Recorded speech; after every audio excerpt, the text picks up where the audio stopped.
Hello my dear gorgeous friends. ಮತ್ತೊಮ್ಮೆ ಒಂದು cup coffee ಜೊತೆ ಈ ನಿಮ್ಮ ಸುಮ. ಈ ಮುಂಜಾನೆ ಬೆಳಗಿನ ಪ್ರಣಾಮಗಳು ಎನ್ನುತ್ತಾ ಒಂದು ನುಡಿಮುತ್ತು ನನ್ನ ವಾಟ್ಸಾಪ್ಗೆ ಬಂತು. ಅದು ಹೀಗಿದೆ ಸ್ನೇಹಿತರೆ: ಪೂಜೆ ಮಾಡುವಾಗ ದೇವರು ನೋಡುತ್ತಾನೆ, ಪ್ರಾರ್ಥನೆ ಮಾಡುವಾಗ ಕೇಳುತ್ತಾನೆ ಎಂದು ಯೋಚಿಸುವ ಮನುಷ್ಯ ಬೇರೊಬ್ಬರಿಗೆ ಮೋಸ ಮಾಡುವಾಗ ದೇವರು ನೋಡುತ್ತಾನೆ ಎಂದು ಯೋಚಿಸುವುದಿಲ್ಲ ಎಂಬುದಾಗಿ.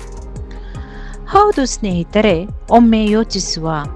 ನಮ್ಮ ಪ್ರಾರ್ಥನೆ ಅಥವಾ ಆರಾಧನೆ ಎಷ್ಟು ಸುಂದರ ಅಮೋಘವಾಗಿರುತ್ತದೆ ಅಲ್ವೇ? ನಮ್ಮ ಪೂಜೆ ಪ್ರೇಯರ್ ಎಷ್ಟೇ ಉತ್ತಮವಾಗಿದ್ದರೂ ನಮ್ಮ ಮೌಲ್ಯವು ನಮ್ಮ ದೇಹದ ಎರಡು ಸಣ್ಣ ಭಾಗಗಳಲ್ಲಿದೆ. ಅದು ನಮ್ಮ ಹೃದಯ ಮತ್ತು ನಮ್ಮ ನಾಲಿಗೆ.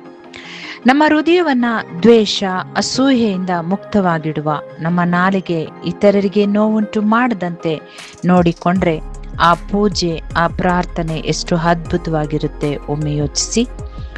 ದೇವರು ಸ್ವತಃ ನಮ್ಮ ಮನೆಯಲ್ಲಿ ನೆಲೆಸುವ ಸ್ನೇಹಿತರೆ. ಪ್ರತಿ ಕ್ಷಣ ನಮ್ಮ ಆಲೋಚನೆ ಮತ್ತು ಮಾತು ಅರ್ಥಪೂರ್ಣ ಮತ್ತು ದಯೆ ಮತ್ತು ಮಧುರವಾಗಿರಲಿ, ಹೌದಲ್ವಾ?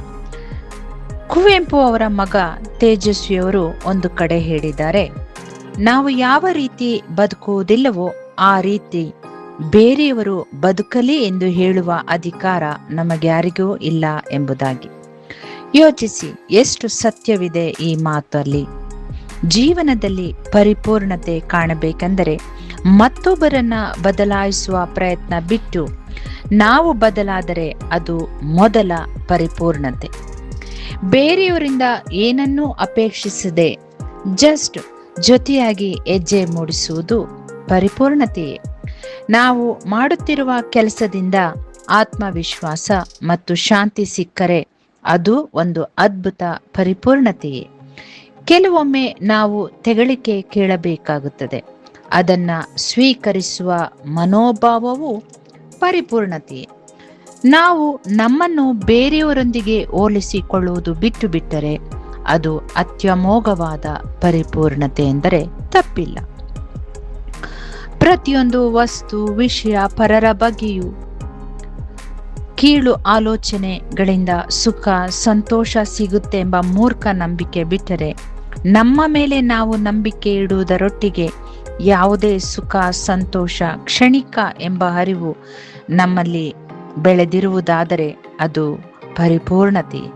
ಆಗ ನಮ್ಮ ವ್ಯಕ್ತಿತ್ವವು ಪರಿಪೂರ್ಣಗೊಂಡು ಸುಂದರ ವ್ಯಕ್ತಿಯಾಗುತ್ತೇವೆ ಎಂಬುದರಲ್ಲಿ ಯಾವ ಸಂಶಯವೂ ಇಲ್ಲ ಸ್ನೇಹಿತರೆ.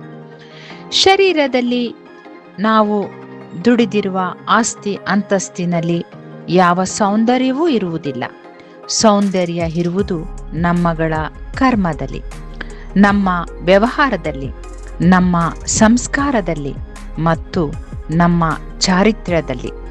ಇಂಥ ಪರಿಪೂರ್ಣ ಕರ್ಮ ಯಾರ ಜೀವನದಲ್ಲಿ ಇದೆಯೋ ಆ ವ್ಯಕ್ತಿಯೇ ಪ್ರಪಂಚದಲ್ಲಿಯೇ ಎಲ್ಲರಿಗಿಂತಲೂ ಸುಂದರ.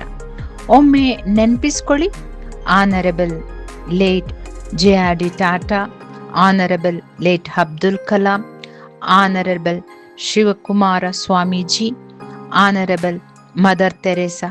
ಸ್ನೇಹಿತರೆ, ಯಾರನ್ನೂ ಕಡಿಮೆಯಾಗಿ ನೋಡಬೇಡಿ, ಅವರ ಬಗ್ಗೆ ಮಾತಾಡಬೇಡಿ. ಪ್ರತಿಯೊಬ್ಬರೂ ಮುಖ್ಯವೇ, ಅವರದೇ ಆದ ವಿಶಿಷ್ಟ ಬದುಕಿನ ಆದಿಯಲ್ಲಿ. ನಾವು ಅವರ ಬದುಕಿನ ಆದಿ ಹರಿತಿಲ್ಲ ಅಲ್ವೇ? ಕಾರಣ ಅವರು ಧರಿಸಿರುವ ಶೂ ಅಥವಾ ಚಪ್ಪಲಿ ಬಗ್ಗೆ ಅವರಿಗೆ ಮಾತ್ರ ಗೊತ್ತು. ಕ್ಷಮೆ ಇರಲಿ, ನಾನು ಶೂ ಮತ್ತು ಚಪ್ಪಲಿಯನ್ನ ಹೆಸರಿಸಿದ್ದೇನೆ. ಹಾಗಾಗಿ ಬದುಕಿನ ಪರಿಪೂರ್ಣತೆಗೆ ಆದ್ಯತೆ ಕೊಡಿ, ಖುಷಿಯಾಗಿ ಇರಿ, ಬದುಕಲು ಬಿಡುವ. Take care. God bless.